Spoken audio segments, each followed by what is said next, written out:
Thank you, as usual, to Michelle and to Leora for this always incredible spread. Okay, so the topic we're going to take up tonight. So last year we were supposed to have 3 shiurim here, and we ended up having 2. So I had this ready for the 3rd shiur, and it's just been sitting there. So now we get a chance to do it. I've done it since then. Last minute I was invited to be at the medical ethics conference for Torah in Motion to give the non-medical slots. So I ended up giving this because I had it ready. But now I get to give it here. So the topic I want to take up is the question of internet commerce on Shabbos, leaving websites open for business on Shabbos. And that, seemingly somewhat simple question involves at least 4 or 5 very complicated halachic questions. So we're going to try to tackle as many of them as we can. So before we even get into them, what issues do you think, right, are involved from the vantage point of, from anybody? Tell me what issues there could be involved in leaving a website open for Shabbos, right? Making money. Commerce. Okay. So making what, right? So what's the problem with making money? For you. What? Your kalim doing malacha Right. for So you. so maybe a problem that your kalim are doing malacha for you, even though we paskin, as we'll see, we paskin like Hillel, that's not a problem, at least not deraisa. Making money. So what's making money? That could mean one of 2 things. I'm not sure what you mean. Both of them are true, but I want to know which one you mean. Right? Making money. So one is schar Shabbos. So the problem of literally just making money. Now the other is business. Right? Doing business on Shabbos is also a problem. Right? What other problems could there be? And this is all from the vantage point. Now, so far we've assumed that what are we talking about? You leave your website open for Shabbos, and who's doing the business, let's say, who's buying? A goy, right? So far it's a goy, so it's a problem of maybe you're considered doing work on Shabbos because he's buying from you, or it's considered that you're making money because the sale is going through. What happened? What other problems? Where in the world? Right now, it could be a problem. Right now, you could get into the questions: what counts as Shabbos? Do you have to worry about if someone else is in a place where it's Shabbos and you're not? Is it an issue if it's a Jew? So what issues would that raise? It obviously would raise even more questions. What issues does that raise? Lifnei, right? The fact that you're possibly allowing someone to violate Nizr. Now, the first 3 categories presumably are less problematic if it's not Shabbos where you are. And this one might depend on if it's Shabbos where the transaction is happening. Right? It may not be Shabbos for you anymore, but if you see that business is going through on Shabbos, right, that can be a problem. When is the business actually? When does the kinyan actually happen? Right. So, but now in order to figure out whether there's a problem, we have to figure out when did the transaction even happen, and does it matter? Right. I mean, it obviously matters, but right, what counts as doing business on Shabbos, such that a website would even, right? Yeah. If you're worried about Michelle has told me to come, and maybe hopefully this. If you're worried about you must know the answer. You're the one who runs the website on Friday. You'd have to Right, meaning if you're worried about Lifnei Iver, you might be worried about right, if it's not Shabbos for you, but it's Shabbos for a Jew somewhere else, right? Right now, the sort of the famous way of starting this is there's one company that is known worldwide for the fact that they close, which is B&H, right? B&H. Now the truth is B&H doesn't just close on Shabbos, it doesn't just close on Yom Tov, it closes all of Chol Moed. Why? There's no halachic reason per se for that. You're allowed to. It could be open on Chol Moed, especially if you think it's a hefsed meruba, right? You're losing a week worth of business, but they're very devout Hasidim. And the owners say, well, even if it's not Asur on Chol Moed, I can find a het there because if that's Meruba. Chazal say that any business you do on Chol Moed, Eina Roa Siman Bracha, you won't be blessed for it, and we believe that. Now, it seems to have worked for them. You know how much money they bring in? Do you have any idea? I did not know how much money they bring in. Multi-billion-dollar business. They bring in 1,000 employees. They have 1,500. Last I checked, they have 1,500 employees, and they bring in $1.5 billion a year. Right? Because mostly not from their store. Their store is just their showpiece. Their main business is military contracts. Right? That's their real money. I found this out only. My father was in banking for many, many years, and then after he left banking, right, he moved to the IT department in B&H. I was like, why is there an IT department? Because it's a multi-billion-dollar company, and they're dealing with these huge, huge sales, and so they have all, people working in computers and lawyers and everyone working behind the scenes. Now, what other problems could there be? Right, this is most of them. Right, Marasayan. Right, the last one really is Marasayan. Even if it's not technically a problem, it might look bad. Right, it might look bad from a halachic standpoint. Right, which is a bit amorphous, but poskim will bring it up. If it's mutter, then it can't look bad. Well, maybe, right? Because it could be that it would be mutter if you did it in a certain way. Maybe they won't know you're doing it a certain way, right? It could be all types of things. And by Marasayan, I mean generally. Marasayan, Chshad, the Rav Moshe distinguishes. What? Very cynical about that one. Okay, I'm just saying. A lot of Marasayans in this world today. I'm just saying the theoretical issues. We haven't yet tried to pin anything down. And then there are some other sort of amorphous things that people bring up, like Zilzul Shabbos, right? Even if it's not technically Asr, it's just, amorphous things are amorphous. That's their nature. Okay, so let's start with I think what is the first. I've heard many people give shir on this in different versions. Some of them start with Lifnei Iver, which seems to me a bit odd. Let's start with what I think is the first question is. Business on Shabbos. Right, that's, I think, where we have to start. If we're going to Sudar, okay?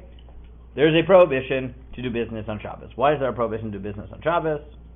There's two answers to that question. What?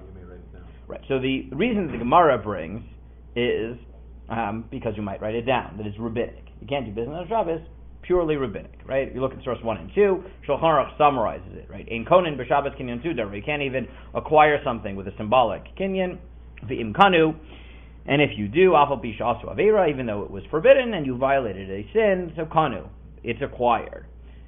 He's just bringing, right, the summary of the sugya. I gave the key line though in number 2, where the Gemara says v'kulu taimamai. Why are all these things forbidden? Gzeira shema yichtov, because you might come to write, and therefore we don't let you get involved in business because you might write. Now that's really only half the answer. That's the answer the Gemara gives. But there is another answer to the question, which is what the Ramban says. Right? The Ramban says it's very nice to say it's rabbinic, but that's not really true. That's only half true. Because there's two parts to the prohibitions of Shabbos. One of them is the malachot, right? The 39 malachot, you can't do the things you get, right, that carry with it the capital punishment. But, let's skip for a moment to number 6, right? The Torah refers to Shabbos as well, and Yom Tov as well, with this word, Shabbaton, right? Daber b'nei Israel, this is in the context of Rosh Hashanah. Alimor b'chodesh hashvi'i b'chad ha'chodesh yelochem Shabbaton. On Rosh Hashanah, you will have a Shabbaton, a rest. Now, what's a rest? So the Ramban says in 7, Tzavenu min haTorah liot lanu menucha b'Yom Tov, afilu midvarim she'enam melacha. The Torah commanded us that we should have rest on Yom Tov, even from those things which are not malacha. Lo sheyitrach kol hayom limdod haTvuot v'lishkol haPeirot. The Torah didn't want us to spend all day being busy, weighing things and measuring things, weighing fruit. V'matanot u'malei chaviyot yain, to fill up our barrels with wine. U'fnot hakelim gav amanim mibayit lebayit u'makom lemakom. Right, to move things from one part of the house to the other. V'mayta ir mukefet choma v'dal tlot nu'lot balayla. And if you have a city that will make it easy, has an eruv, meaning has a wall around it, which is an unquestionable eruv. You omsim ala chamarim, right? Then you could even put things on your animals, and you could carry your loads across the city. V'af yayin v'teinim v'chol masay aviu b'yom tov v'yashuk malay l'kol mekach u'memkar, and business will be as usual. V'tiyeh chanut ptucha, the store will be open. Achenmani makif, right? The store will be, the creditor will be collecting his dues. The money changers will be at their money changing tables. The money in front of them. People will get up for work. People will be hiring themselves out for work.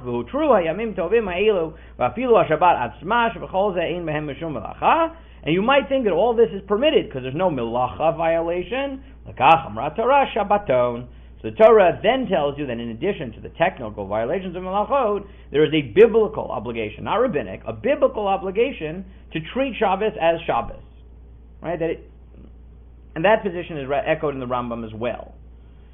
So why does Gemara say Gzeira Shemichtov? So, that's a bit unclear. I'll give one answer, which I think is the simplest, is that what the Ramban is describing is that in order, or this is the simplest, it's what Rav Yaakov Ariel suggests. Rav Yaakov Ariel says maybe what the Ramban means is if I went to work every Shabbos, and I worked all Shabbos, right? So that would be a violation of the D'Oraisa, because I really don't have Shabbos. But let's say I had one business deal once that I needed to do, right? It took 10 minutes, I did it, instead of going to the Kiddush Club, I went there, right? I'm already not doing what I'm supposed to, but fine, I go and I do my business, I'll come back to shul, right? Whatever it is, or you do it in the middle of the afternoon, I don't know, right? You still have a Shabbos experience, right? So maybe that wouldn't be the biblical violation. So therefore, Chazal had to come and add a rabbinic level and say, but you can't even do it once, because if you do it once, Gzeira Shemichtov. So that's how he understands it, right? That a single act of business may only be a rabbinic violation, but perpetual acts of business, right, consistently treating Shabbos as a weekday would be a violation of Shabbaton. I'm not sure that's what the Ramban says, but let's assume that's what he says. Okay. But business, therefore, is, at the very least, a single act of business might be a violation of Shabbaton. At the very least, it's a rabbinic obligation, Gzeira Shemichtov, because you might come to right. Okay. But let me ask you, when I say that you can't do business on Shabbos, I could mean one of two things, right? Because, as we know, in every transaction, right, there's two parts of transaction. In sort of technical halachic terms, we would call it a masa kinyan and a halot kinyan, or a halos kinyan, right? The act of acquisition and the result, right? But realistically, we all know this happens, right? You sign a contract, you predate it, right? You signed it on Thursday, it takes effect on Sunday.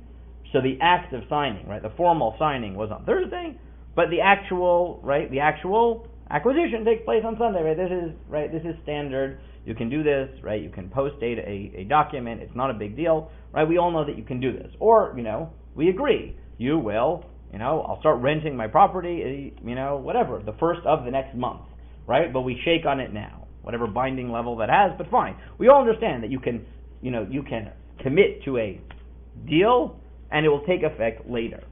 So, on Shabbos, when we say you can't do business, which one of those do we mean? Right?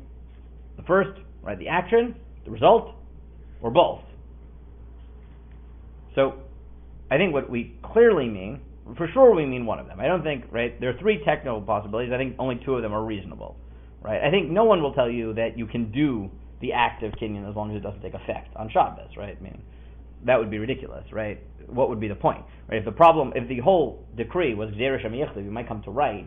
So what does that help you? Right? We'll do the signing on Shabbos and it'll take effect on Sunday, right? That would be meaningless, right? The point is the act of acquisition is what's problematic. That's when you're most likely to write things down. So that can't be. What is the acquisition of? If I hire you for a service, right? So let's pay you. So is there an acquisition of something at that time? Because you have to perform. Right. So maybe because it depends on what type of worker you are. There might be. There might not be. It depends on Poel or Zocher. Right? So it's a bit complicated. Let's take easy. Right. I'm buying an object. Okay. Right. So buy a house, whatever it is. Right. The act is the signing of the deed. Right. The effect is I now own the house. Right.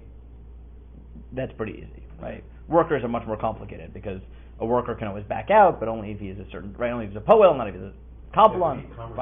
You're dealing with metalplin. Right. So we haven't even. So right. it's completely different. Right. No, we're talking about metalplin, right? We're talking about metalplin. Yeah, you can metalplin. Okay, we're talking. Right. So we're talking about metalplin. Fine. However, you're calling it metalplin, right? I mean, normally it's one of the three kinyanim, but okay, fine. We're koneth, however we're doing it, through situmta, through whatever. Presumably you're being koneth b'kesef, and presumably the kesef is not coming into my bank account until the banks are open on Monday morning, so we should be okay. Well, so we haven't even gotten to that. So what's even the problem, right? So first we have to ask the question, right? What is the problem, right? It clearly seems to be the act of kinyan, right? What about the result? Right? What about the result takes effect on Shabbos? The act doesn't, right? So what's the halacha? So this is a machlokas achronim. Now why? Right. So why is it important for e-commerce? So, right, this can cut in both ways, right? Let's say someone did if someone did the business before Shabbos, right, but it takes effect on Shabbos, right? So then if you think that it's a problem to have the result on Shabbos, then I should have to close my business, I don't know, right? However many hours before Shabbos I need to close it so that nothing takes effect on Shabbos. What do you mean, when the delivery is well, we also have to figure out, what is, so we're going to have to do, so we have to do a lot of things, right? First we're going to have to define what does it even mean, right? What is the kinyan and when does it take effect, right? But we also got to figure out which of those is even usher, right? We have to figure out what the kinyan is and what part of it is usher to happen on Shabbos and what is happening on Shabbos. And yes, there's so many, right? Right, and there's so many problems, right? So many poskim already say exactly what you're saying, right? Is wait a second, right? So many poskim say, well, what happens if, right, the money comes in only after Shabbos, right? It was paid by credit card, right? What happens if you don't close your website, right? You just say that all sales will, you'll get a confirmation only Saturday night. So, they're just registering that the transaction will happen. It doesn't happen until Motzei Shabbos. The money doesn't come in until Motzei Shabbos. It doesn't get shipped till Motzei Shabbos, right? So it might be that nothing really happened, right? All that happened was that, you initiated the beginning of a transaction. We haven't even done it yet, right? You're also not even aware of it. You're not aware. There's no gzera shemayetov if you're not. Right, and then maybe, right? So here, right, so this is the big problem with internet commerce, is that many poskim say, well, if it's a problem of a maaseh, right, there may not be a maaseh, you're not doing anything, it's passive. The only thing that might be usher is, if you think that a halos kinyan can happen, that the acquisition can happen, so then maybe the acquisition is happening. Now, right, if you think there's no action, and you push the acquisition to Motzei Shabbos, right, I mean, you don't close your website, you just say, nothing happens over the weekend, right, so then you should theoretically solve all problems because there's no maaseh, right? And the tosah doesn't even happen until later. All he did was he logged into the website, bought something, and whatever he got, right? He's not. What if the order is placed on Friday and the delivery happens it's shipped on Friday, delivered on Shabbos? The kinyan is on Shabbos. That's also correct. I mean, that would be. Well, that's the question. When's the kinyan? Right. Well, maybe the sale is on Shabbos. Right. So talking about sale on Shabbos. Right. So even you're unaware, but here I'm saying the sale is on Friday. You're aware of it, or even on Tuesday. The shipping will be free. It's 3 days, and you're going to deliver on Sunday. So what happens in your? Is your receipt of the money? Wait, you don't know if you want to. No. We'll find out at the end whether your website's mutter, but let's first. I sell toner cartridges online, and there are Google ads and Facebook ads and Instagram ads that go on all the time. Now they do say that if you shut your Google campaign off, there might be negative impacts to your campaign, to your advertising. But I'm just curious to hear, like, at what point somebody buys something on Shabbos, it's not getting shipped till Monday, and the money's not even going into the bank account. Right, and as we'll see, that's what a lot of poskim will pick up on. There is an exception, though. There's one real, very serious exception where none of these heterim will apply. Right, we haven't even gone to the heterim, but none of these excuses will apply. Right, none of these right ways out, which is if someone sells music. Right, where what you're buying is a download, right? Because then everything happens on Shabbos. As soon as you pay the money, right, they can download it, and the kinyan's done. But The seller may not have downloaded the software download, just music. Right, but that may not matter because what's a kinyan? Right, kinyan is an acquisition. The money may not matter. Right, you've given it to him. How do you make a kinyan on something that's not physical? So that's another question, right? Is it even called a kinyan? But the fact is, right, as Rav Asher Weiss, to quote Rav Asher Weiss, right, of course that's a kinyan. Of course that exists, as he said, right. I tend to agree with Rav Asher Weiss here. I understand it's a machlokas, but I really understand Rav Asher Weiss. Rav Asher Weiss once, the way he says it is as follows. He said, how can you tell me that things like intellectual property and all these things are not real, that you're not being kona, that you're not owning and you're not buying? As he said, if I asked you, what's worth more money, an apple or Apple stock, right? Which would you rather own, right? We all understand you'd rather own Apple, right? The stock. He says, so how can you tell me in good faith, right, that you don't think that exists, right, that that's not buying something? Because Apple doesn't necessarily issue a product; they issue a license to use something that belongs to them. Correct. You're not necessarily getting. But that's the point. But we all recognize that has monetary value. So how can you not say that it exists? Now, for Shabbos, it may not matter whether that's, No, but it's not necessarily a sale. Why not? Well, so first of all, the Achronim say you can't even give gifts on Shabbos. You can't, right? Right? Meaning it's not about sale; it's about acquisition. It's about right? It's a kinyan, right? Kinyan is a bit. Well, you're not doing the Nasira. A soaker, That may not matter. Who's renting something on Shabbos. You can't do that. You can't initiate a rental on Shabbos. Okay, so that's the question. Where is the kinyan by a renter? So it's the beginning. Well, yes. Is it by when he gives the money? Is it when he actually takes? Well, they pay on the first of the month. The kinyan happens when you commit. I'm renting. Not renting. Let's say buy. Let's say buy. Why would we say rent? Take it back to the old days, right? You're buying a guy's buying a donkey from you. He's paid you on Friday, and in your mind it's done. And he comes on Shabbos to pick up the donkey and take it out of your fields. Is that allowed or not allowed? I mean, do you say so again, right? The donkey. Why can't he? Trying to define when a kinyan happens is difficult, but like this is the question. Why do this is why we need to figure out when we say, right? Like I said, what we need to do is figure out two things. One is when is the kinyan happening, and two, what part of the kinyan is even usher on Shabbos, right? Another example is quickly a lawyer who has a website up, and they're running advertising. They're not actually acquiring this client, but somebody that's filling out a free consultation request form, right? So you're getting the email. Right, so that presumably would not be a problem with this. That might be some of the other problems of whatever, right? Maybe shemoneh-esrei, maybe. Or you have an it's shemoneh-esrei. Or you have an answering service. I have an answering service, actually. I never thought about it.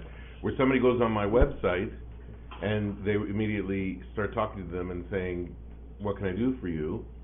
And then they take all their information and they forward it to me. Right. So again, all these things are within this. Again, that's probably not a problem with kinyan, but it might be, other. Okay. So let's just set out the halachic issues. Okay. So what part? So as we said, there are many reasons to believe that often, the kinyan itself is not happening on Shabbos, right? Especially if you're not processing until after Shabbos, right? So the kinyan may not be happening on Shabbos. So let's assume you're not processing on Shabbos. You're not selling a download of music. Okay, fine. You're selling something which everyone understands is not shipping till after the weekend, might not even be processed after the weekend. Maybe they get a confirmation email now. Maybe they get it on Monday morning. I don't care, right? Let's assume, right? Let's make it easy, right? Everything's happening on Monday, okay? So now, right, the Maaseh kinyan, right? Okay. Let's look at the halachic issues, right? What's usher? So Rabbi Akiva Eiger asked this question. Rabbi Akiva Eiger said, "Is it a problem just to do a Maaseh kinyan? Or isn't it a problem if there's a result?" So he says as follows: when we say that you can't buy on Shabbos, what happens in Machal Ocheves Be'erev Shabbos? That's source 3. Let's say I did the active acquisition before Shabbos. So there's no problem. But I said you won't acquire it till tomorrow. Shabbos nigmar kinyan, and therefore it'll be finished on Shabbos.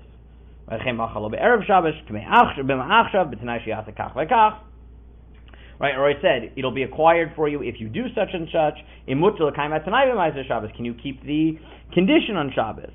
Right? Because he says, what are you going to say? You could say both cases are permitted. Why? Right? You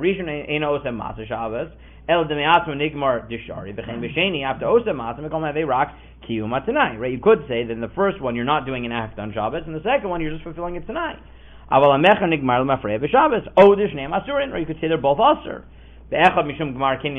One because you finished the acquisition on Shabbos,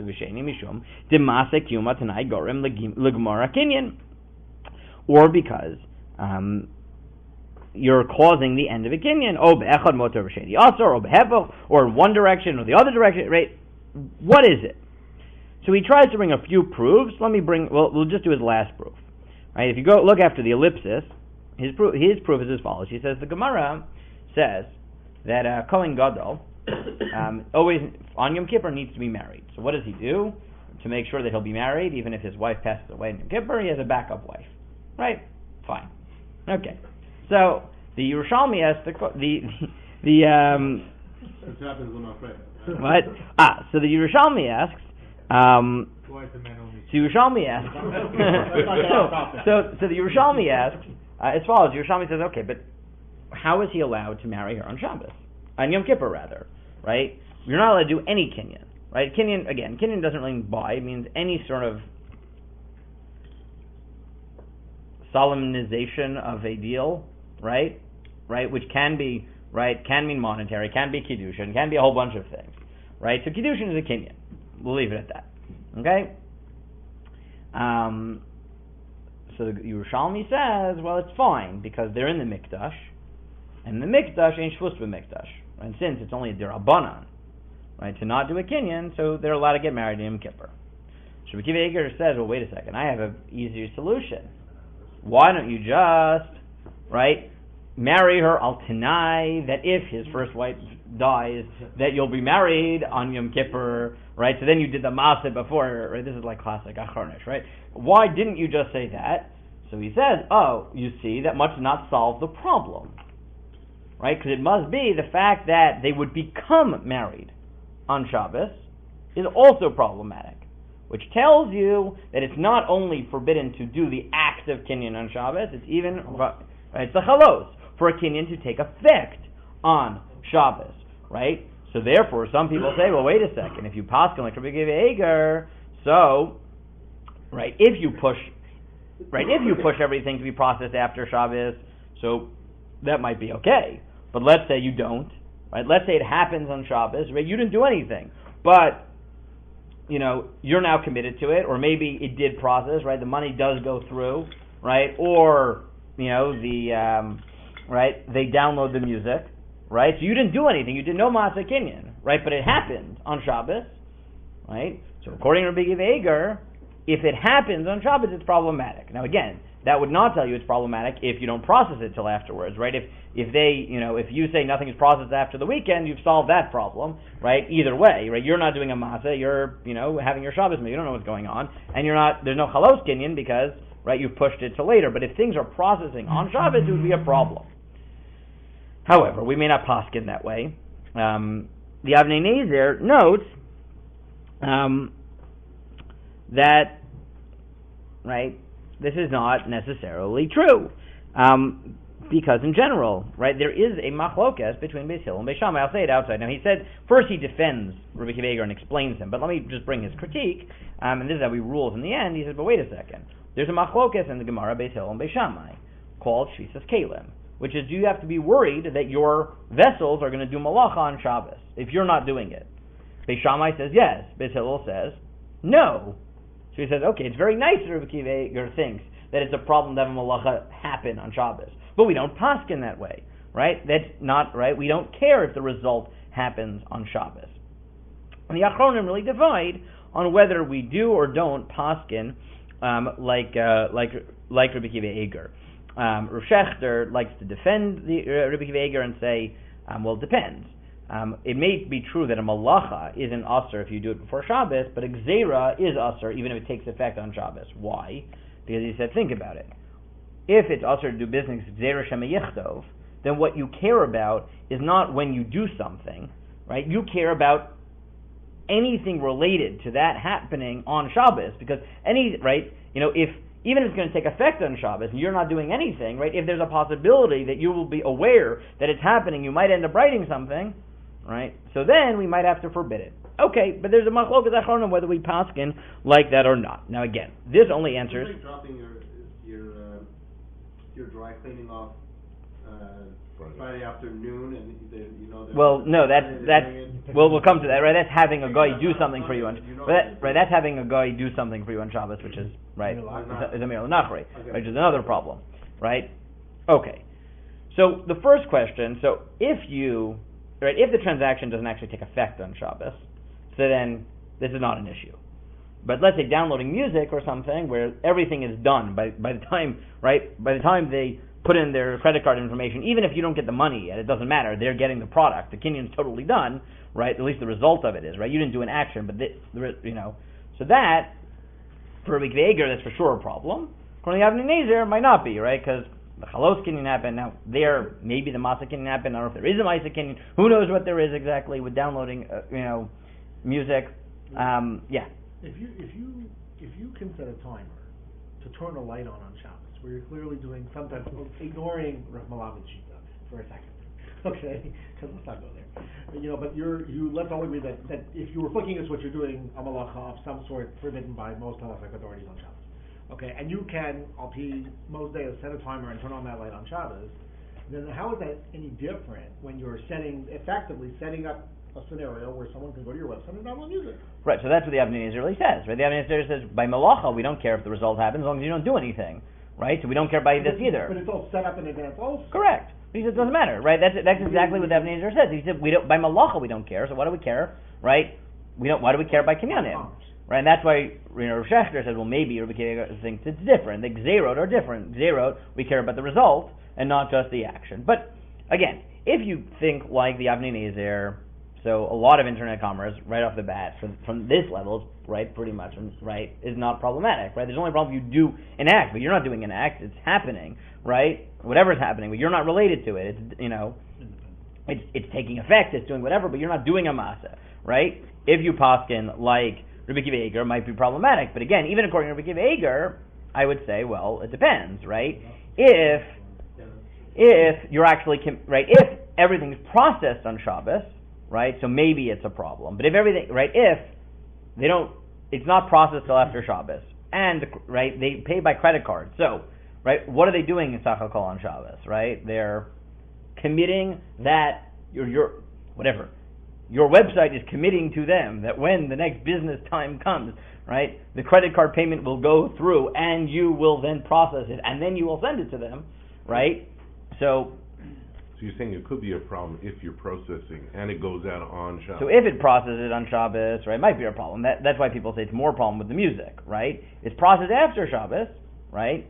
Which brings up Amazon. Right. Amazon, because that. And in the States, they ship same day. Business, your product is by them. Somebody orders it. It ships the same day, even on Shabbos. Right away. Yeah, that could and be. And you get paid right away because your account is credited right away. Right, so that could be a problem if you think halos is a problem. You might have done a maaseh, right? Right, so in that case, you might have done a maaseh. So if you think, right again, so if you think like the Avnei Nezer, right, if you think it's the Avnei Nezer, it might not be a problem with business on Shabbos because you didn't do anything. But if you think like it could be the Eiger, in that case, for sure, right, it's processed, it happened on Shabbos. You may not have done anything, but it happened. According to Rabbi Eiger, that's definitely a problem, right? That's like the music. It's everything's being processed now. So. That first question of when something's actually being processed on Shabbos, right? So according to the Avnei Nezer, it may not be a problem. You didn't do anything, right? Everything was set up before Shabbos, like Shvisas Kalem. We don't really care, whatever. According to Rabbi Akiva Eiger, that would be a problem. Okay. Next issue, though, right? Because in the end of the day, even if you're going to be more machmir, this is limited to things that are really processed, right? If you just make the simple change of not having anything processed on Shabbos, you leave the website open but nothing processes, right? So then, right, you've solved most problems, right, on this level, on the actual business level. Okay. What other issues? So yeah, we have a question. Okay. The next problem is let's take up is Maris Ayin, okay, of sorts. This is based on halacha and Shulchan Aruch. This is not like an amorphous new one. This is a very old one, right? It's from a Gemara, but I'll just give you the Shulchan Aruch on 8. Now look at 8. The halacha is as follows: Lo yasker adam merchad shelo lekuti. You can rent out a shower house to a non-Jew, b'nei shenikra al shmo, right? And then have him, work it on Shabbos. Again, he's not working it for you, right? I mean, you've rented it out. He's not working for you. You've rented it to him. He's now just, he's getting business. He's the renter, right? That's what he's doing. You can't do that. Why? Shnikra shemo, because everyone knows it's yours, right? And even though you're not technically violating anything, you're not doing business, it's called yours, right? It's Chaim's bathhouse, right? This was his parnas of the last few years. He's made enough money. He doesn't need to run it anymore, so he rents it out to, and he gets, he's made enough money. He can live on the rental alone. He doesn't have to put in the long hours. But everyone knows it as Chaim's, right? So now it's a problem because it's Nikra al Shmo. The kuti zeh osem malacha b'Shabbos. This non-Jew is doing malacha on Shabbos. The stam merchat blah blah. He says, why is it a problem? Because most bathhouses aren't rented out, right? Perish aretz wa ovid likach chelak mimenu mesher shbech l'baylav avid va'amri shekol harevach sheYisrael. So everyone will just assume that he's not the renter, that he is your worker. Usachar zakuti v'kach v'kach liyom v'nimtza kuti osem malacha b'shlichutu sheYisrael. So it'll seem as if this non-Jew is working on your behalf. And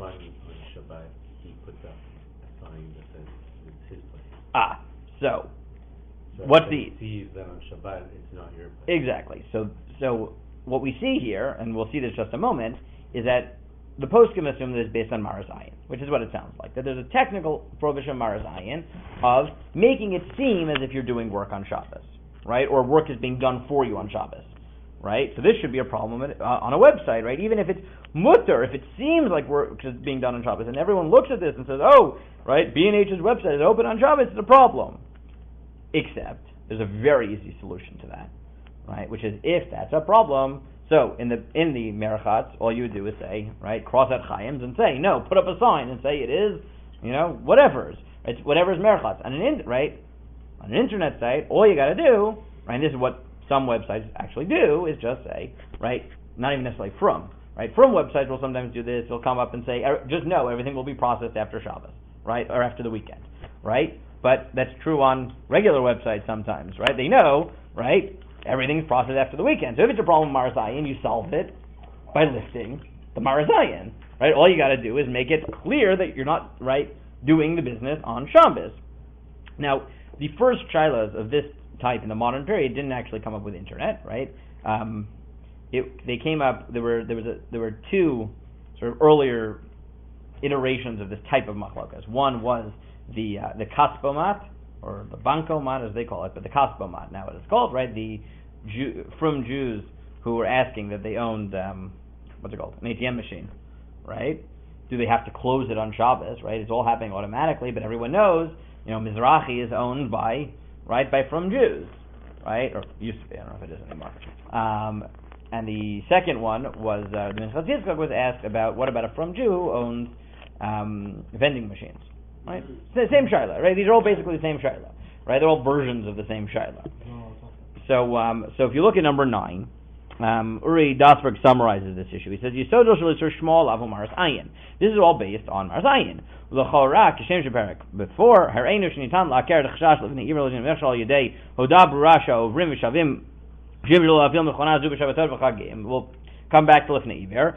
V'hinu tra ptucha rak avur harotzim la'asot ba shimush kodem l'shabbat la'achar seita. Right, put up a sign and say we leave this on because we know that someone might need money 5 minutes before Shabbos or 5 minutes after Shabbos, and that's why we don't close it, right? But have it flash on the screen, right? That, right? Either nothing will process, right? In the Cosmomat, things actually did process. You just say we don't want you to, right? So then it's not your problem. But on the internet, it's easier. You can just schedule it that nothing happens over the weekend, right? And have that flash up on your website, right? What? If you own a right, in YU, right? YU owns the what's it called? The laundry, machines, and so mostly it's used by YU students, but there's also, some of the workers in YU might bring their laundry and put it in with it to close it because someone might come and whatever, leave it open, right? Just put up a sign, right? It's not enough to put up a sign, it's enough to put up a sign, right? So, assuming that we think it is, usher, which again we said is not clear, but even if you assumed it was usher to do business on Shabbos if everything was processing on Shabbos, if you say, okay, well, let's let it process after Shabbos, so you'd say, well, it's still a problem of Maras Ayin. It seems like everything's happening on Shabbos. Well, that's not true. All you got to do is, have a sign pop up that say nothing will process after the weekend. Or, since most things don't process over the weekend, right, maybe you don't even need this, right, unless it's Amazon and does process over Shabbos, and then I don't know what to tell you, right, because then it might be Maras Ayin, right, it's normally, So on Chagim you have to put down nothing will be processed over the next few days? Right, maybe, right, that might be what comes out, and in fact, that's, like I said, right, B&H does that, right. Now, B&H actually does more, right? B&H closes Shabbos and Yom Tov. They don't close on Chol Moed. On Chol Moed, they have the non-process sign, right? They say the website will be open, but nothing will be processed for 8 days, right? Which is, But you still have this neighbor, though. You got rid of okay. So now we've dealt with the potential problems of Kinyanim. But now we said, okay, well, even if the Kinyanim aren't happening and you're just scheduling things, maybe there's a Maras Ayin problem, right? But that seems to be solved simply by either putting up a sign on the website, right, that it pops up, or alternatively, maybe one could argue that maybe it's not a problem at all when the standard is that things don't process over the weekend, right? Now you'd have to wonder, right? It's not totally clear, right? Because that's fine, I guess, in the summer, where business hours end at 6, right? And Shabbos starts, by time Shabbos starts, so it's the weekend. In the winter, right, 4:30 on a Friday afternoon is still business hours. So, there I'm not clear that you could just rely on the assumption that everybody knows nothing processed over the weekend, right? Because it's not the weekend quite yet. So, right, you could be like banks. What? Are we saying that Yom Tov? And Yom Tov would be the same as Shabbos, yeah. And of course, you could always be like Chase, right? I don't know what it is in other banks, but I know my American banks, right? Things stop processing at 4 p.m., right? I don't know if it's all American banks, but Chase stops processing at 4 p.m. So you could just, don't ask me why, right? But you can't do anything on your, nothing processes. You can go on your web, you can go on your online banking, do whatever you want, but nothing will happen until after 4 p.m., right? So then you can solve problems, because by 4 p.m. Shabbos, right, if you say nothing happens 4 p.m., nothing happens on weekends, so then... What? Yeah, exactly. He was like, 4, perfect. Okay. They're open on Saturdays anyway. Yeah, well, but everything's closed, whatever, the states, everything's closed Sunday. Retail banking is open, physical banks, but the processing and everything doesn't happen until Monday. Fine, but still, the banks are at least open in the States, weekends, nothing. Fine. Okay.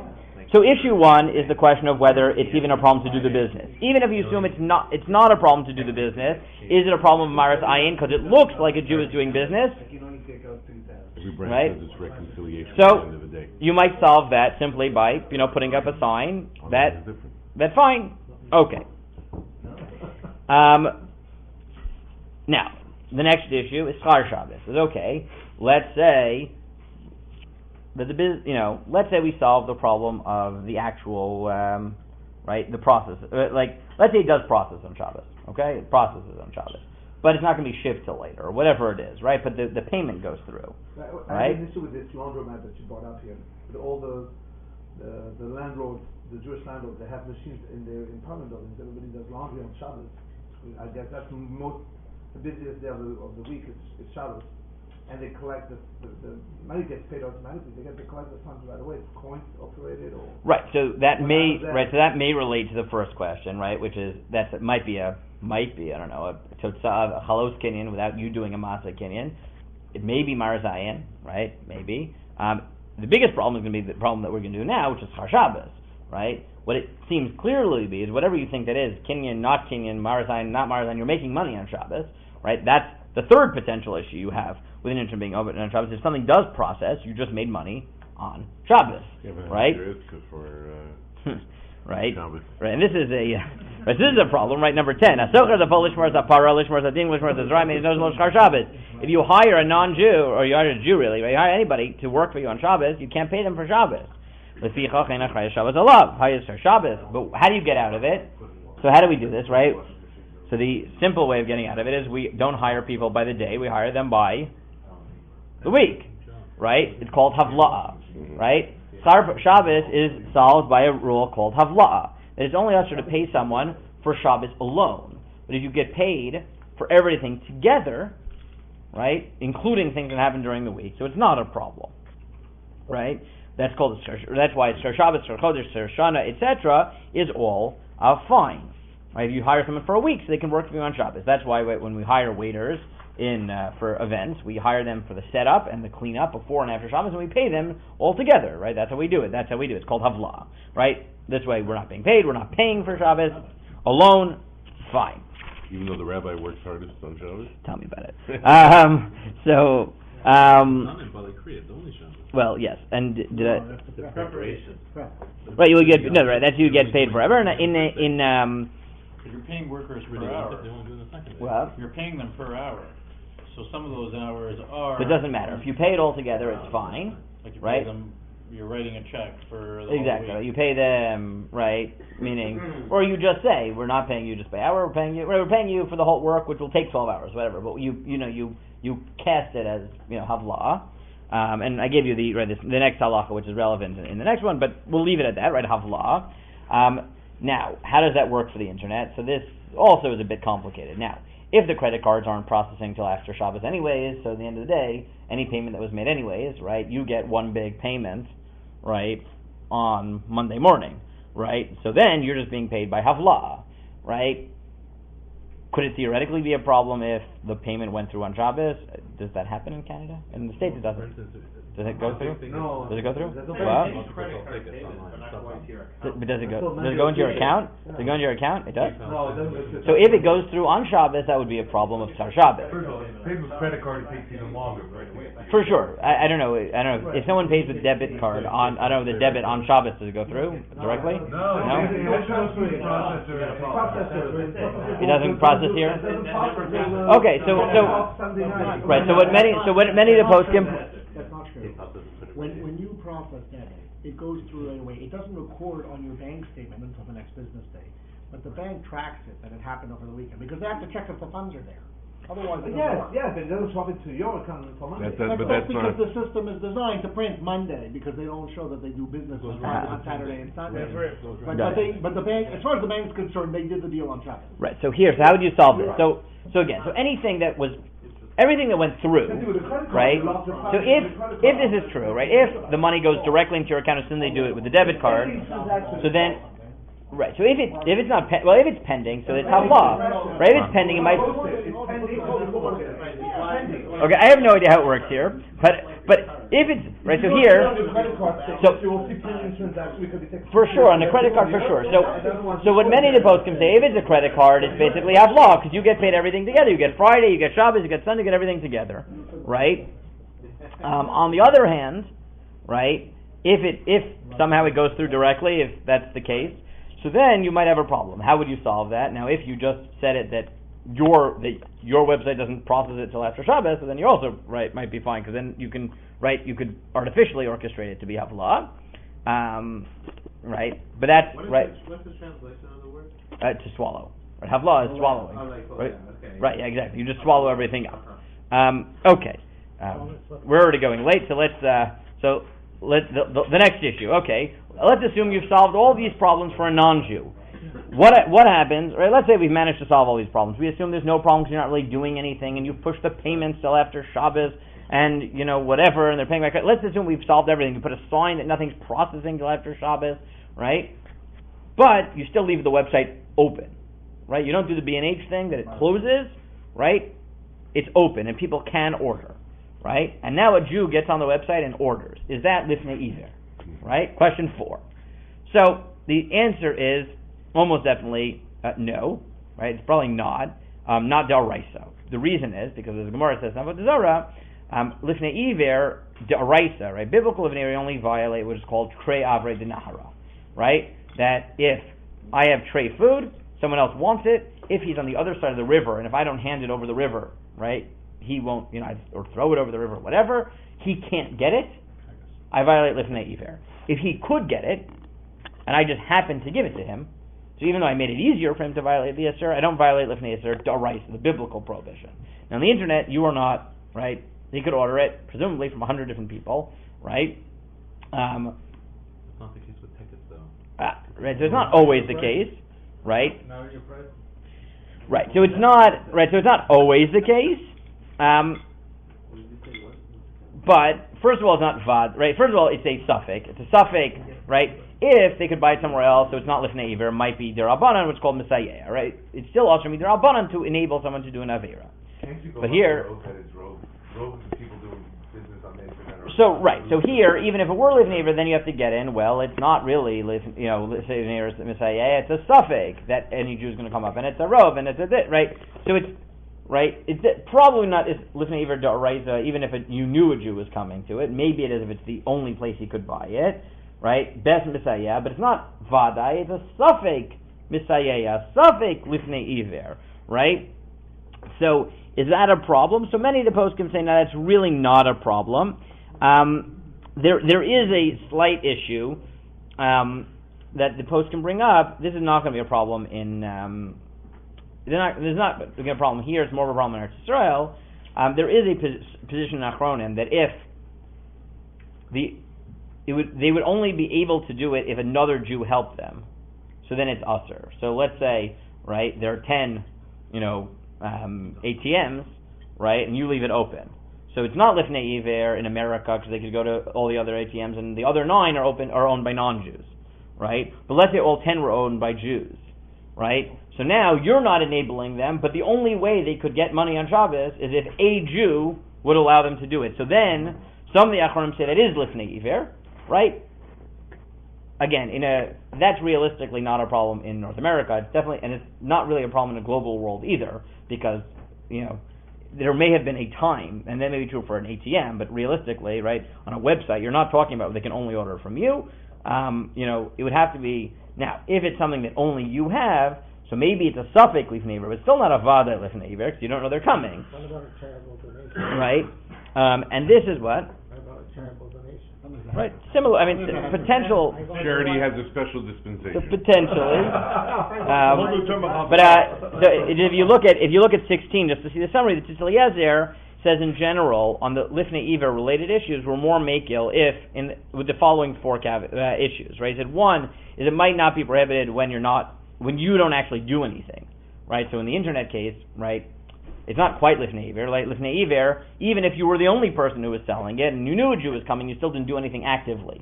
So it may not be lifnei iver. 2, you're not 100% certain it's going to happen, so that may not be lifnei iver or misayeya. It has to be when you know you're enabling someone to sin. 3, ironically, we're actually more lenient when we know someone's violating, but we know he's a Russia. So if someone's a perpetual machal Shabbos v'Resya, we wouldn't care because you don't have to save them religiously, right? So anyway. What you're looking for is someone who's not a machal Shabbos v'Resya, right? Which you could find, but still, you've now limited your category a little bit. I'll leave out D. But the point is that lifnei iver, because of the suffix and because of the fact that usually they can buy from other places, lifnei iver, the misayeh can be really solved. So those are the potential issues. Now, as we see, none of them are open and closed, right? So there's a question of having a Maisa Kinyan, Totzah Kinyan, Chalos Kinyan, whatever on Shabbos, which is totally in machlokas and depends on what type of Kinyan you have and what type of website you have, right? In certain cases, it might be problematic. In many cases, not problematic according to anybody. According to some cases, it's going to be a machloka. Then there's the question of taking money, which depends on when you're paid, right? If you're paid altogether, it's havla. If you're paid specifically on Shabbos, then it might be a problem. There's a problem of Maris Ayin, which could be solved if you put up a sign. And there's the potential problems of lifnei iver, which may be solved by the doubt involved, etc. So all these things mean that leaving it open on Shabbos is really complicated, right? And there's no simple answer. I gave you one attempt at it by Rishon Taikovsky in 17, just to summarize and bring it together, because now we're gonna, so we'll end it, right? He takes all the issues together. He says, what issues are there? So one is siyula of the lovrei avera, right? There's potential helping that Jew to buy on Shabbos. So, right, he brings all the tshuvot about the vending machines, which is basically the same issue, and he says it's not a problem. Why? Because eina bailam osam davar. You're not doing anything. I'm just going to skim through it.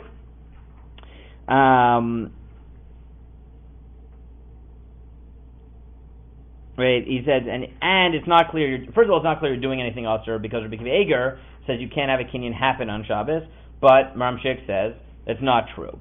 And he says, besides, you're not doing anything, and you're not sure it's going to happen. And for sure, if you just say, right, that it's not going to be processed till after Shabbos, so then they know that your website isn't allowing them to violate Isurim, so now you've solved that problem. So the lifnei iver thing, because of the doubt, can be solved, and if you put up on your website nothing's processed till after Shabbos, then even that's removed, because they don't even think they're violating anything. They know coming to your website they're not doing anything. I mean, they're already on the computer. That's not your problem, right? Coming to your website, it already says that it's a meaningless thing for them to do if they want to process it on Shabbos, so that can be solved. And he says, again, definitely if you're selling something that other people sell, it's not a problem. If you're selling things that no one else is selling, so still it might not be a problem because of the sfeikot, because of the doubts involved. What about Schar Shabbos? So he said, well, that could be a problem, but you can solve it with havla. And how can you solve it with havla? So either nothing's processed till after Shabbos, the payment, but he adds another thing. Is the Nadav Yehuda says that women who went to the mikvah used to pay for going to the mikvah on Shabbos, but they pay after Shabbos. How can they do that? There's no havla, right? They're paying only for having gone on Shabbos. So the Yehuda says, no, there is havla, because they're paying for two things. They're paying for going to the mikvah on Shabbos, and they're paying for the wood that they use to heat up the mikvah, right? And he said, well, that's no different. If I come into your house and take a bottle of wine from you, I need it for my, I need it for Shabbos, and I pay you back later, right? We don't talk about the money on Shabbos, but I pay you back later. That's mutter, right? Why? Because you're not paying for what happened on Shabbos. You're paying for the reality that you used something up, right? So Rav Daikovsky says, well, if you're selling something, right, a hard physical object, you can always have havla, because just like the Yehuda says, you could have havla with the object you're selling plus whatever happened on Shabbos. So just say you're paying for, right?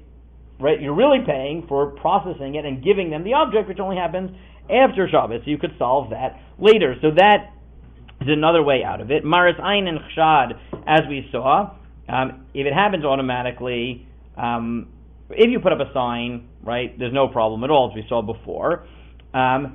He notes that it might not even be a problem at all in this case, because he says, as we mentioned before, Maris Ayin is a bit amorphous. It could be that it was only a problem by the Merchad case where something was actually happening. But if we conclude that nothing's happening on the internet, then there's no Maris Ayin either. Meaning, it's possible that there's Maris Ayin even with no potential Isser. But if we conclude there was no Isser to begin with, then there's probably no Maris Ayin either. And therefore he said there's room to be makel on the Maris Ayin. He notes that there is this amorphous thing of Zilzul Shabbos.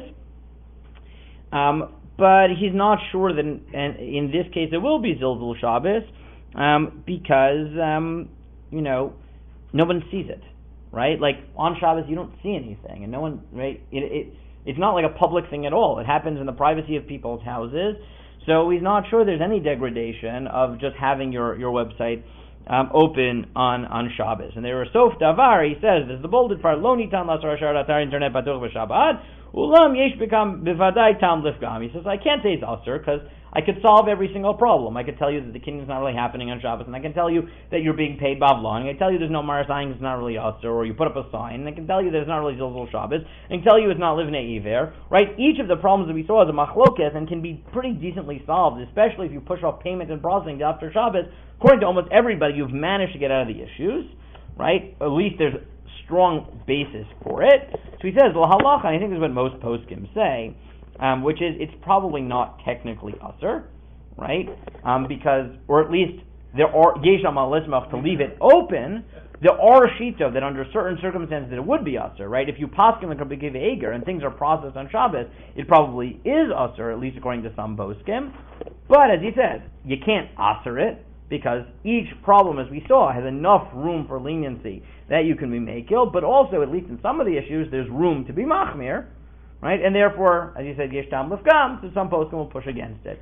If you look around poskim, some will take a hard line in all of them and say it's usher. Some will say, no, there's enough room to be lenient, there's no problem at all. And some people will take this middle position, will say, each of them is a bit unclear, so it may not be the best thing, but there's definitely room to be makil, Again, we don't poskin. I'm not poskening, but I want to just describe the complexity of the shaila. You see how many mini questions go into figuring it out, both in terms of figuring out how exactly your website works, and then figuring out the halachic categories and applying them to the reality is very, very complicated. But this, at least I hope, opened the discussion to understand the issues that are going on when poskim are even talking about the question. Yeah.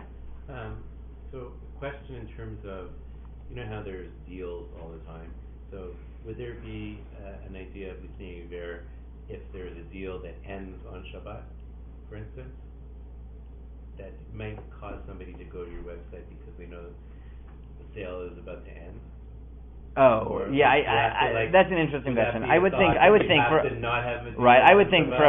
for a frum Jew that's a problem. Right now, I will note that some of these, this is all leaving your website open on Shabbos. I'm just wondering about. So all these are really your website on Shabbos. I'll just throw out one other issue. One other issue is not, let's say, your website, but the other issue that comes up often, well, not so often, but could come up, is, let's say, if you entered an eBay, they always bring up an eBay auction, which ends on Shabbos. So you don't even know what's going to happen. So there, right, that's a classic Rabbi Akiva Eiger question. The Maisa Kinyan, you did before, for sure. You put in all your information. The chalos is happening when the auction ends, right? But you had nothing to do with it. that question seems to hang solely on the Rebbe Akiva Eiger question. If you paskin like Rebbe Akiva Eiger, you can't have that happen. You are acquiring something on Shabbos. If you don't paskin like Rebbe Akiva Eiger, there's no problem because you did your action before Shabbos. It just happened on Shabbos, right? But that is a little bit more straightforward of what it depends on than your website, which has all the added things of being paid and etc. Why is that no different than, let's say, you take your car on a Thursday to the garage, and the guy tells you he's going to fix it up in a week, and he does it on Shabbos. So he fixes your car on Shabbos. So you don't know because you don't know when to do it. He also the same thing. No. This is when the auction ends on Shabbos. That's what I'm saying. If the auction ends on Shabbos, so if you win, it's going to happen on Shabbos. That you don't know when the customer will. No, correct. So the general rule there is you can't bring in your suit to be cleaned on Friday afternoon and say I need it by Motzei Shabbos. Right? You could bring it in on Friday and say I need it by Tuesday because you don't know when they're going to do it. You could bring it in on Thursday and say I need it by Sunday because maybe they'll do it on Thursday. Right? The general rule is you can't have someone do something for you on Shabbos. You can set it up and they can do whatever they want. But I can set up my website in the same. No, right. So this is that's why I specify. Right. So that's right. So that's why I said right. Most of what we talked about was when your website where you have to deal with the problems of when things are processed and the like. The auction case is when you're buying and you know that if you win it'll take place on Shabbos. That seems to hang totally on the question of Rebbe Akiva Eiger or not. If you hold that you can't have you can't acquire something on Shabbos, you acquired it on Shabbos, you won the auction, right? And then everything goes through and you now own it, and right. If you think like the Avnei Nezer that doesn't matter, so it doesn't matter, right? Okay. How do you deal with Elias on Shabbos? People sell Elias. Stuck, it's a commitment, it's a Shabbos, it's a neder, it's a stuck, yeah. The Yeah. Okay. I think we should stop and daven Maariv because we did our hour, and then okay.